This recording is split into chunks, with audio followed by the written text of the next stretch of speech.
ҳамун логотипи шумо оидаш видео шуда буд. Чӣ гуфтанӣ доред? ин бисёр фикри хуб. Кори ман кори чиай? Нигоҳ кунед, не? Мактаби ман номаш Само. Само ин чиай? Калимаи тоҷикиай. Само ин калимаи тоҷикиай ки нуқтаи баландтарин ба само баромадан гуфта. Нуқтаи баландтарине. Само мегӯ. Агар камо ваша бинедага, мисол иерархияша, самопознание, самореализация, самообразование, самовосстановление, благополучие, достаточность и так далее. Ин чӣ гуфта гап? Ҳама чӣ ҳаётат ба аз худате ки фаҳмидан аз сар карди худшиносӣ сар мешавад. инсон ки худшиносӣ сар кард, аста худошинос мешавад.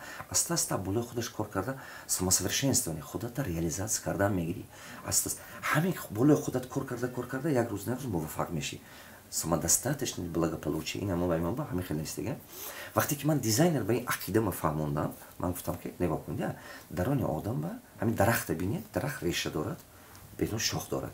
Чӣ қадar реша калон бошад, дарахт ҳамақа калон мешавад. Агар ки замин санглох бошад, реша поин наравад, дарахт калон намешавад. Дарони одам ба 4 қувват ай.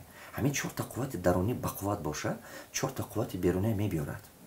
4 қуввати дарунӣ чи ай?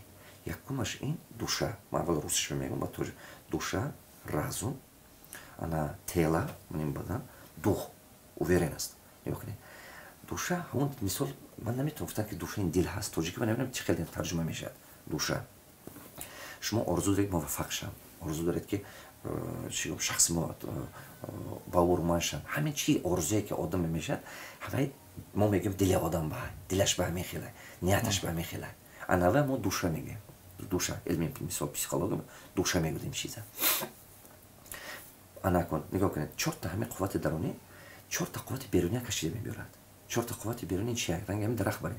Якташ пул, якташ информация, илм, якти дигаш мана мисол гӯем известность, якти дигаш ҳамон таърих ба мемондагӣ. Бисёр одам як кор мекунад ки таърих бимонад. Ана ҳамин 4 чизи дарунӣ, 4 чизи берунӣ мебиёрад. Одамо 4 чизи берунӣ ба ҳаракаташ ҳасту, дарунӣ аз хотираш мебурад. ҳаракат мекунад ки пулдор шад, ҳаракат мекунад ки обрӯманд бошад, ҳаракат мекунад ки таърих ба номаш монад. Ин чизо социальный уважаемый одам бошад. Не ки бе ин 4 чизи дарунӣ ин берунӣ сохтан намешавад. Ранге ки дарахт береша ва дарахт намешавад. Дуруст? Ана кунед нигоҳ кунед. Ана 4 логотипе ки ман ба ҳаст, агар ки мисол логотипи кунаш, ман вақте ки омадам, дизайнер ба ақида ма гуфтам, ва дизайнер фикр карда будам, чӣ хел кунем? Ман гуфтам ки ҳамин 4 қуввати дарунии одам чӣ қадar устойчив бошад, ҳама қадар ҳаёташ ба баракат ай, ба қувват ай, тавоной. Мана мисол. Баъд ман фаҳмидам ки бадбахти одам чи ай? Бадбахти одам чи ай ки ҳамин 4 қуввати дарунӣ, ҳамин 4 ҳар тараф нигоҳ мекунад, раздвоенность, ҳар тараф ба чошу парешон ай. Мана мисол, одам мегӯяд ман мехоҳам муваффақ шавам. Нияташ муваффақ шудам. Не ки разум, ақлаш мегӯяд ин намешавад, сомневаться дорад, шубҳа дорад. Нигоҳ кунед, якдигариш ба согласия надорад. Дилаш ин чӣ мехоҳад, не ки фикраш он тараф рафтан ай. Гафидан истоде? Шубҳа дорад, тарс дорад. Ҳамон ба илмаш намерасад. Ҳамон ба тактика надорад ки чӣ кора кунад ки ҳамин орзуе ки дар дилаш ай амалӣ кардан тод. Нигоҳ кунед, душа ин тараф бурафт, мисол ақл он тараф бурафт. А баданаш бошад, шест аз пеши телевизор ба, хона ба, ёки вай тамбал шуда гаштааст. Лен, тамбал шуда бурафтан мекунад. Нигоҳ кунед, ҳар сетин ҳар тараф бурафт. ҳар сетин якҷоя аз паси мақсад рафта истодагиш не. Вақте ки ҳар сетин ҳар тараф бурафт, всё, одам манин духаш аст, дух, уверенность гум шуда мегирад. Аста натиҷа нест. Як бор орзу мекунад, орзу амалӣ намешавад. Мақсад мегӯяд, мақсад амалӣ намешавад. Вақте ки як бор, ду бор, се бор, 10 бор как нашуд, уже вай разум ина бо убедит карда мегӯяд. Мана диди як бор хости нашуд, ду бор хости нашуд, се бор хости. Баъд ин худаш ба убедит мекунад ки ин намешавад.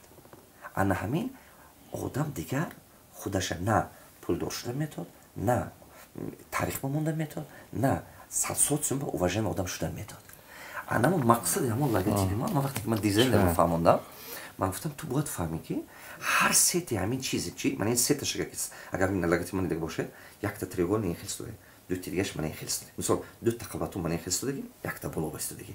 Аввал логотипи ин хел буд. Бо ҳамин паҳлӯҳоша бинедага линия рост не ва штрихи ранге ки художник мекашад ку, чиба ки ягон вақт шумо максимум як паҳлӯи ҳамин дарунатона то дараҷаи олӣ инкишоф додан наметавонед. Умр кам. من یگان آدم میدونم که علمش ماکسیموم کردن توست یا که مثال درونش یا که بدنش یگان سپورتسمن ندیم که ماکسیموم با چه که یک سپورتسمن پیدا میشه که رکوردی نزده میگذارد برای همون شتریخی قطعی کشیدگی که این تو پستایان نباید که ابالای این کار کنی مضمون ولگتی من اینه وقتی که من دیزاین میفهموندم فکرم من گفتم که من همین سه تا چی رازدوای است که شد دوخ گم میشه و اگر که ببینید من سه تا تریانگل این خلال و یا اگر سال که دور کردید چهارم گم میشه چهارم گم میشه نه که وای سه تا یک جا کردید چهارم پیدا میشه اتوماتاً پیدا میشه برای چی سکنجه این کو از همین اصروش استاده همون خیلی است این سیستمی که خداوند ساخت همین سکنجه اون تمپراتور سکنجه اون تمپراتور سکنجه اون تمپراتور سکنجه برای همه قدر و وقتی که مثل سوالو پیدا شد این 2007 بود تا 2009 همون لگتیپ کنی ما بود تا 2009 تا 2011 بود فکر همین لگتیپ کنی ما بود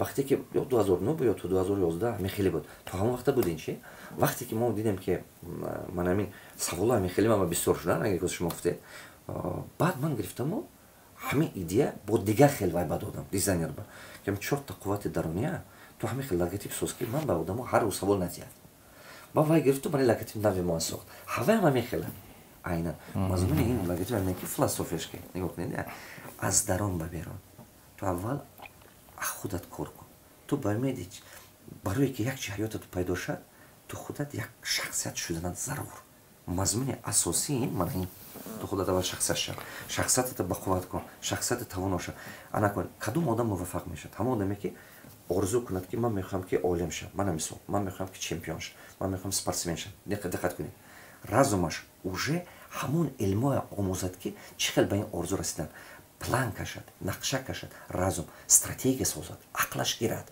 انا بدنش باشد همون برفته عمل کند اما بعد استا کمک نتیجه بود دو تا نتیجه سه تا دوخ پیدا شدن میگیرن اوورنس پیدا شدن آدم میبینه چه خوشبخت میکنن آدم خوشبخت میکنن انمون راه پروسس اما راهی که استا یک مقصد عملی کرد دوم مقصد عملی کرد سوم مقصد عملی کرد من شما ذکر کردید یک تا شد نتیجه دیدید خودتون با باورتون زیاد میشه من مثلا شما ولاگر شدید وقتی که دیدید که همه کار شما طلبات دارد شما خودتون باورتون زیاد شد درست می با کم یک تا نتیجه دو تا نتیجه سه آدم خودش خوشبخت حس میکنه چون کار کردگیش مضمون پیدا میکنه وقتی که شما میبینید که کار شما کردگی یک کس میگه برکا بدلوار من ندار بسیار بسیار چیزی به مضمون چیزی به فایده آور شما حیاتتون یک مضمون پیدا میکنه فهمیدید کدوم وقت به حیات آدم مضمون پیدا میکنه همون کم وقت شما لذت میبرید وقتی که میبینید که مهنت دست شما به دیگران فایدهش رسیده نه همین وای خودوژنیک است می وای کورتا میدوزد می وای یک کس صابون میبرد می یک کس مثال دکتر حاصل است یک کس تبابت کرده یک کس دیگه مثال بیم یک کس علم داده است یک کس دیگه مثال یک کس با خونه شریمون کرده وقتی که حاصل دست شما دیگران به یک فایدهش میرسد با شما خودتون خوشبخت حس میکنید بعد یک کس میگه که من خیلی مننت دارم انمون وقت با حیات شما مضمون پیدا میکنن اگه فهمیدید وقتی که همین چهار تا چیز آدم قپید چهار تا چیز و چهار تا بیرونش پیداش نمیگیرن وقتی که من همون لگتیپ ساختم از اول مقصد من بود که انسانی که مکتب من میبیاد درس من میبیاد وای باید فهمد که تو از پس پول نده از پس آبرو نده از پس مثال چی گم منصب نده تو اول انسان شدن مکار کن انسان شدن همه مشکلی که чего que самый сильный враг сидит внутри вас. Никак да. Самое большое достижение это победить себя. Хамин бақуваттарин инсон ба баъд аз меоварад чизаш нафси худат ба зӯре кардан. Ақли худат ба зӯре кардан ки ақлат пурра шад ки аз даҳанат сухани бад намурод, аз даҳанат аз дастат кори бад намурод, дастат чизи касба нарасад, ризқи ҳалол карда хӯрдан. Ҳама бақувваттарин чизе ки одам ҳама душмани гандатарини инсон камбуди худаш. Ана ҳавай ба победит кардан. Барои ҳамаи қадар ҳамаи шумо хулоса бароред ки дар 22 сол агар ки дар 22 сол ман тренерам, кори ман кори мисол шубҳанок мебуд, кори ганда мебуд. Медонед чандин боро мана тафтиш кардагӣ. چندین بارو میدونید ها از کیم بیو فیس بیو از چندین بارو میدونید چندین بارو شما هر یک عمل من تحت نظارت تمام امنیت‌های دولت است چرا که من شخص پاپولارم وقتی که من درس میگم من تمام آدم گوش میکنم بسیار در 22 سال ما دانا میشکستن کیم گوجو میپرتافتن اگر که ما کار ما وای نمی بود правильно نمی بود شما تصور کنید همین بارکش به منزل نمیرسد درست بارکش به منزل نمیرسد تیم بولی و در دولت‌های بیگانه من کی هستم هیچ کی مثلا ما گویم که اینجا تقوا دارد عمق دارد یک چی من یگون کس ندارم پدر من چوپون بود فهمیدین من با میگم قوت انسان در پولش نیست پول تو یک دم نیست کرده میشه من بسیار دیدم اولیگارخ‌ها که نیست شد برافت قوت انسان در دستش نیست من بسیار زورات دیدم که شکستن هر یک زور به زوره بسیار قوت انسان در منصبش هم نیست و این منصب هم وقتی چه قوت انسان در نیتش وقتی که نیت پاک داره خداوند شما دستگیری میکنند چرا که نیت پاک شما فقط خداتون میدونید شما در وقتی که همون کارو میکنید در پیش خداوند جواب کنید هم در پیش وجدانتون در پیش وجدانتون وای انا خیلی کار میکنند در این 22 سال اگر که کار من شبهناک می بود همه قدر آدم درس من نمیامد دلوار شد فرما